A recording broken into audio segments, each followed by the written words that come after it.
Après le rapatriement des ressortissants de la zone CEMAC, la fermeture à répétition de la frontière équato-guinéenne à Kiossi, la Guinée équatoriale a pris une décision qui fait couler beaucoup d'encre de salive. La construction d'une barrière en béton armé tout au long de sa frontière avec le Cameroun. On pourrait qualifier ce mur le mur de la honte.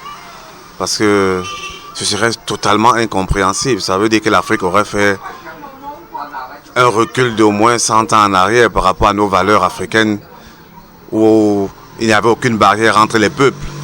Le Cameroun et la Guinée équatoriale partagent une frontière terrestre de 189 km avec une population environnante de plus de 80 000 habitants. Que ce soit au Cameroun, que ce soit en Guinée, les familles se chevauchent. On a des cousins de l'autre côté, on a des cousins de ce côté. Quand on va mettre le mur, comment les gens vont faire? Ce sont les commerçants et les populations de ces zones frontalières qui seront les premières victimes de ce mur de la honte.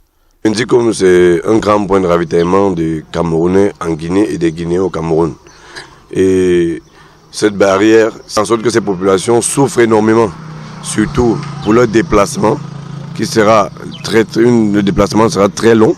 L'audience entre l'émissaire équato-guinéen et le président Paul Biya et le début des travaux du mur à Kiossi sont liés, car l'intégration sous-régionale était au cœur des échanges. Le président Paul Biya, c'est le président en exercice de la CEMAC.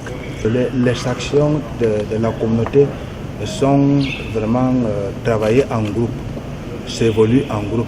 Mais là, à construire une barrière entre un pays voisin, est-ce là une meilleure façon de participer à l'intégration sous-régionale?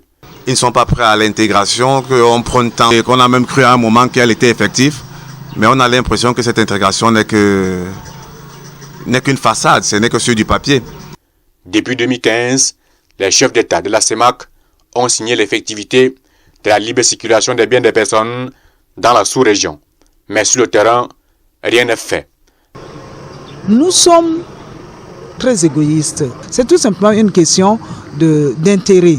Parce que quand on pratique la libre circulation, on n'aura peut-être pas la valeur d'une bouteille de bière.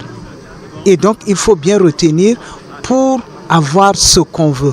Entre l'Afrique centrale et l'Afrique de l'Ouest, il n'y a pas match en matière de libre circulation. Dans la sous-région Afrique centrale, c'est un jeu de ping-pong, excusez du peu, de la danse bafia. Un pas en avant, deux pas en arrière. À quand donc le bout du tunnel?